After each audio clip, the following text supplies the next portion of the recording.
네, 건조한 겨울철이 되면 화재 사고 소식이 빈번하게 들려오는데요. 이번 시간은 이용재 경민대학교 소방방재학과 교수와 화재 원인과 예방법에 대해서 이야기 나눠보겠습니다. 안녕하십니까? 겨울철에 화재가 많이 발생하는 주요 원인에 대해서 말씀해 주실까요?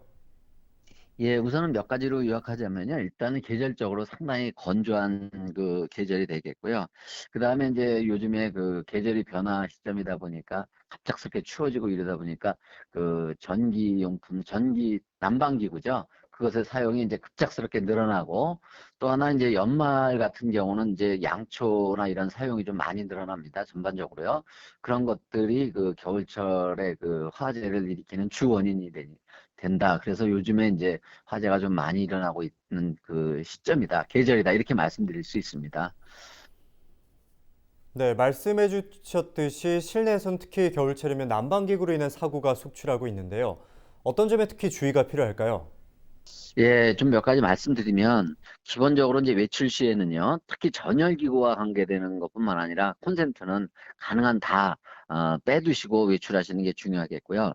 특히 그 전열 난방기구 같은 거는 기존에 우리가 뭐 컴퓨터나 핸드폰 이런 것보다 상대적으로 전기 용량이 굉장히 크거든요. 근데 그런 것을 그냥 문어발식으로 뭐 이렇게 꽂아 쓰게 되면 전설이 과열되거나 콘센트가 또 과열되거나 이래서 이제 불이 날 수도 있고요. 특히나 그런 그 콘센트 주변, 전선 주변 같은 경우는 에는 그 가연물이 없게 하거나 특히 그 먼지 같은 것이 그 아주 스파크가 조금만 튀면 불이 날 수 있습니다. 그래서 주변에 먼지를 좀 깨끗이 이렇게 정리해 두신다거나 이러한 것들이 특히 요즘에는 계절적으로 봤을 때 중요한 부분이다. 화재 예방을 위해서 이렇게 좀 말씀드릴 수 있습니다. 요즘 건조한 날씨로 인해서 특히 올해는 산불 사고가 지난해 대비 3배 이상 급증했다고 하는데요. 산불 사고 예방과 등산 시 주의사항까지 살펴주시죠. 예, 산불이라는 게 뭐 피해는 뭐 무지막지하죠. 그래서 일단은 기본적으로 등산하실 때는 나이타는 소지 안 하는 것을 아예 원칙으로 하셔야 되고요.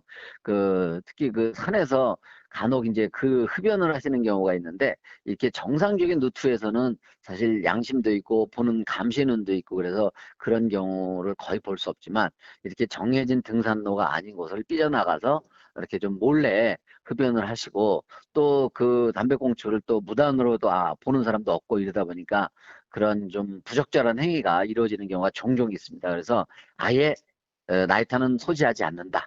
그 다음에 그런 뭐 정해진 등산로를 벗어나서 혹시 흡연을 하신다 하더라도 그것은 절대 금물이고 그런 거를 좀 지켜주셨으면 좋겠고요. 추가로 좀 말씀드리자면 이 산기슭에 이런 농가라든지 펜션이라든지 이런 것들이 종종 많이 있습니다. 그래서 이렇게 그 추수철이 지나고 나면 피해 농자재나 이런 것을 소각하시거나 또 화덕을 사용하시거나 뭐 이런 경우가 종종 있는데요.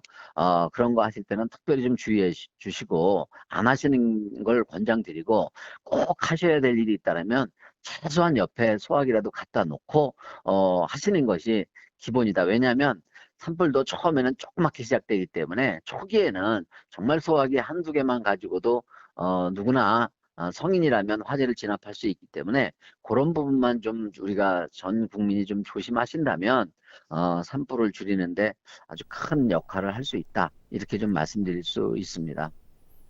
네, 이번에는 실내에서 화재 사고가 발생했을 때 행동 요령에 대해서도 말씀해 주시죠. 예, 예. 우리가 보통 이제 화재가 나면 재산 피해보다는 그건 두 번째고, 제일 중요한 게 이제 인명 피해인데요. 특히 그 주택에서는요, 화재 시에 그 사망자가 언제 많이 나오냐면 심야 시간대. 시간으로 보자면 대략 새벽 1시부터 한 뭐 아침 새벽 4, 5시. 이 경우에 사망자가 굉장히 많이 나오고 있습니다. 화재 발생 건수는 그 시간에 적음에도 불구하고.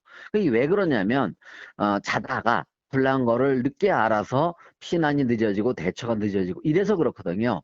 그래서 일단은 화재가 나면 뭐 119 신고는 기본이고 그다음에 주변 사람들을 빨리 깨우고 주변 사람들에게 불이하라고 외쳐서 화재가 나는 사실을 빨리 인식시켜서 같이 대피하시는 것이 가장 중요한 그 요령이 되겠고요. 또 하나는 이제 그 빨리 그 지정을 해 주셔야 돼요. 불나면 당신이 119에 신고하시오. 나는 뭐 하겠소. 너는 뭐 사람한테 알리시오. 왜냐하면 서로 이렇게 미루다 보고 이러다 보면 119 신고도 늦어지고 대피도 늦어지고 주변 사람들에게 알리는 것도 늦어지는 경우가 흔히 발생되고 있습니다. 그래서 아예 그 누구든 그게 누가 됐든 임무를 좀 그 위급 상황에서는 부여해 주시는 것이 이제 필요하고요. 그다음에 이제 대피하실 때는 어느 건물이나 다 옥상도 아주 중요한 피난처가 될 수 있다라는 거 알아두시고요. 그다음에 이제 그 인명피해가 나는 것은 대부분 다 연기 질식사가 뭐 절대적으로 비중이 높기 때문에요. 최소한 그 젖은 수건이든 옷가지로 물뿐만 아니라 뭐 음료수, 커피 다 됩니다. 이런 걸 적셔서 코와입을 막고 지상으로 1층으로 대피하는 게 가장 좋고 그것이 여의치 않다면 옥상으로라도 대피하시는 게 좋고요. 하나 추가로 좀 보태자면 반드시 대피하실 때는 문은 닫고 대피하시는 게 중요합니다. 왜냐하면 문이 오픈되어 있으면 그 화염이 확산되기도 쉽고 또 하나는 거기에 그 옆으로도 이제 불이 번져나가는 것뿐만 아니라요. 불을 더 크게 할 수도 있다는 얘기죠. 산소 공급을 원활하게 하기 때문에. 그래서 대피하실 때는 반드시 특히 현관문 같은 거는 닫고 대피하시는 것이 그 피해를 줄이고 화재의 그 확산을 그 좀 늦추고 방어하는 데 아주 효과적입니다.